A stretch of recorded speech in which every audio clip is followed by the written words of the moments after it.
ऐसा है पत्रकार मित्रों,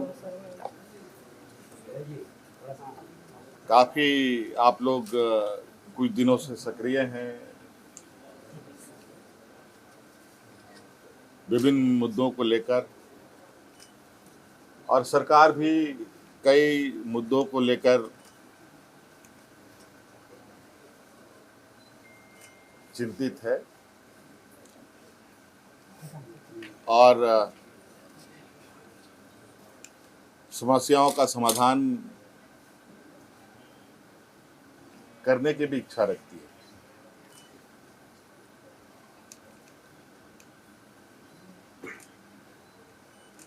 सबसे पहले तो आपको हम ये बताएंगे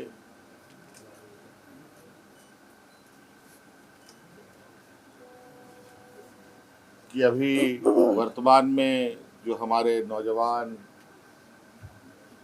छात्र छात्राएं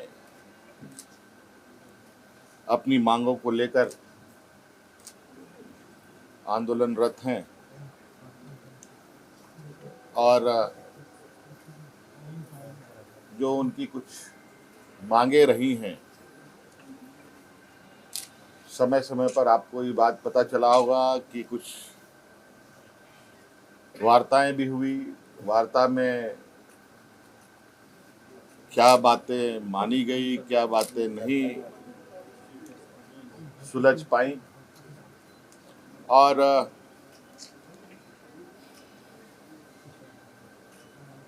वो सभी चीजें हमारे समक्ष आ रही थी और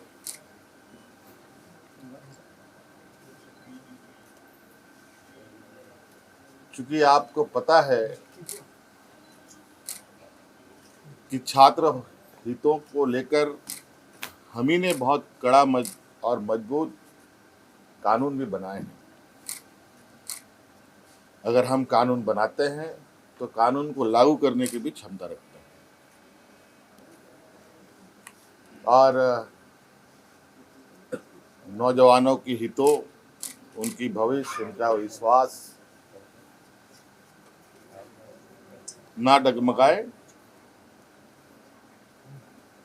हम हमेशा इसके पक्ष में रहे हैं। और जिस कड़े निर्णय के साथ हम आगे बढ़ते हैं और जिस आत्मविश्वास के साथ आगे बढ़ते हैं, वो विश्वास में कहीं ना कहीं नौजवान भी है।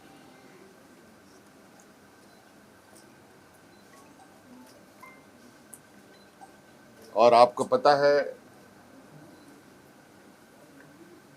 कि झारखंड में जेपीएससी जेएसएससी के द्वारा नौजवानों की नियुक्ति होती है और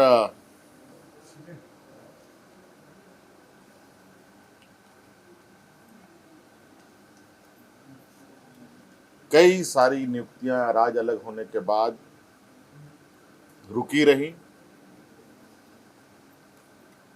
फिर कुछ बढ़ी, फिर रुकी, कई सवालें भी आई, कई जांच एजेंसियां भी इसमें शामिल हुई और कई चीजों के परिणाम भी आप लोगों के समक्ष हैं। मैं बहुत लंबा इसमें नहीं जाते हुए वर्तमान परिस्थिति पर ही आप लोगों से बात बताना चाहूँगा कि विगत दिनों से हमारे जो नौजवान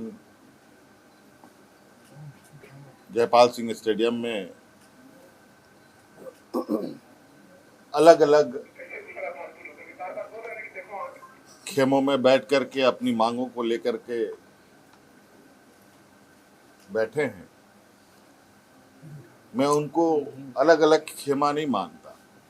वो सभी नौजवान अपने भविष्य की चिंता को लेकर हैं और इस विषय पर जैसे कि पहले हमारे मंत्री गणों की जो टीम थी, उनके साथ बैठक में सुलझा लिया गया था। जैसे रिफॉर्म्स की बात थी, ये आप लोगों के माध्यम से ही उन छात्रों की बातें हमारे कानों तक में आई, हमारी कमेटी के द्वारा भी हमारे कानों तक में आई। रिफॉर्म्स में निश्चित रूप से बिल्कुल पारदर्शिता के साथ आगे सरकार काम करेगी। रिफॉर्म्स में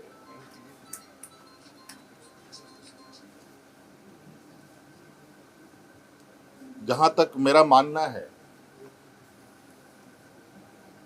कि परीक्षाएं कैसे होनी चाहिए, कैसे नहीं होनी चाहिए, इसका पहले से ही एसओपी बना हुआ है।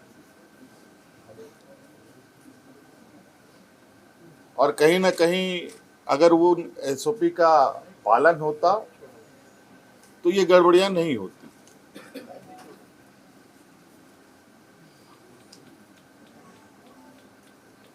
क्योंकि एसओपी में ही इतने कड़े प्रावधान हैं और इतने बेहतर तरीके से परीक्षा लेने का व्यवस्था है। लेकिन फिर भी हम उस रिफॉर्म्स में कुछ और बेहतर करने की चूंकि इतनी बातें आई हैं तो बहुत सारी बातें बात बात में आती भी हैं, अच्छे सुझाव भी आते हैं, तो उन रिफॉर्म्स में उन सबको भी जोड़ा जाएगा। और चूंकि हमने पोर्टल भी खोल रखा है, चाहे वो छात्र हो, शिक्षक हो, अभिभावक हो, उस विषय पर उस पोर्टल पर अपने सुझाव दे सकते हैं और विशेषज्ञों की टीम के साथ उनको साझा किया जाएगा और क्या बेहतर हो सकता है उसको किया जाएगा। रिफॉर्म्स के लिए हम लोगों ने हमारे आईएएस अधिकारी अमिताभ कौशल जी की अध्यक्षता में कमेटी बनाने का निर्णय लिया है, जो अलग अलग संस्थानों के साथ संपर्क करते, बुद्धिजीवी लोगों के साथ, अच्छे अच्छे लोगों के साथ संपर्क कर इस रिफॉर्म को पूरा अंजाम तक पहुंचाएंगे।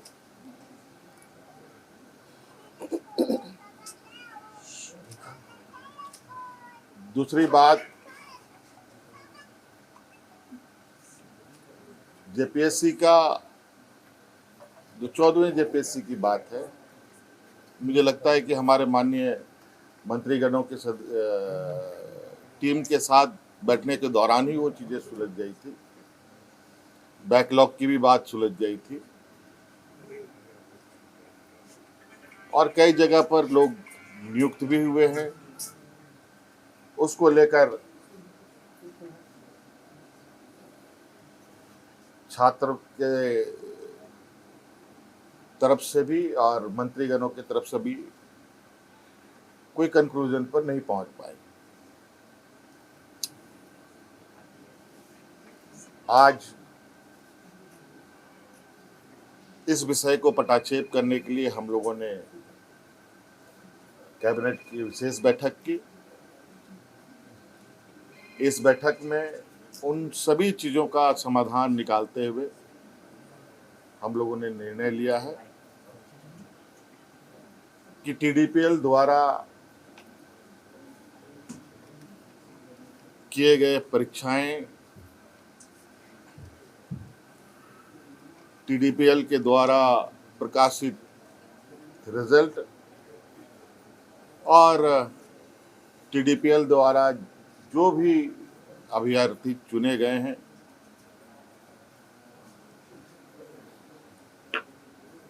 या शामिल हुए या टीडीपीएल के जितनी भी गतिविधियां यहाँ हुई हैं, उन सभी को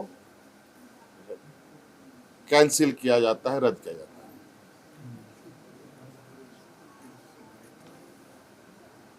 और नौजवानों में सबसे बड़ा जो मुझे लगता है कि मुख्य मांग उनका सबसे प्रमुख मुख्य मांग रहा है जेपीएससी सीजीएल के संदर्भ में, क्योंकि हमने उसमें भी एक हमारे मंत्रीगणों ने आश्वस्त किया था इस विषय की जांच चल रही है। इसके लिए हम लोग रिटायर्ड जज की अध्यक्षता में संपूर्ण जांच कराएंगे, क्योंकि कभी कभी ऐसा लगता है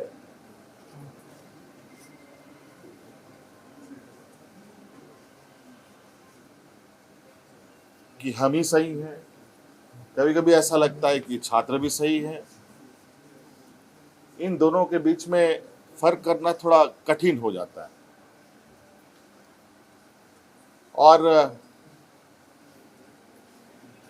इस विषय को लेकर हमने जो एसआईटी की टीम जांच कर रही है और सीआईडी की जो टीम जांच कर रही है, इन दोनों के जांच के दौरान बहुत सारे ऐसे तथ्य आ रहे हैं जो चौंकाने वाले हैं।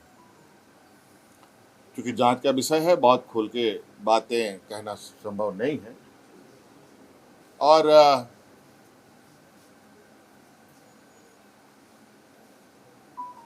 कुछ लोग जो सीजीएल में नियुक्त हुए हैं, वो लोग जेपीएससी के धांधली के आरोप में गिरफ्तार हो रहे हैं।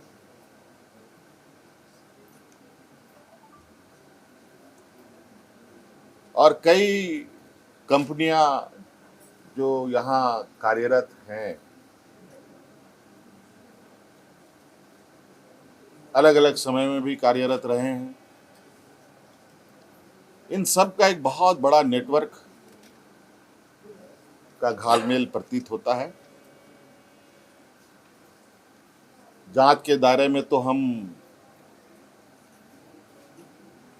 पूरे 2014 से लेकर अब तक की हुई इसके परीक्षाओं की जांच में है।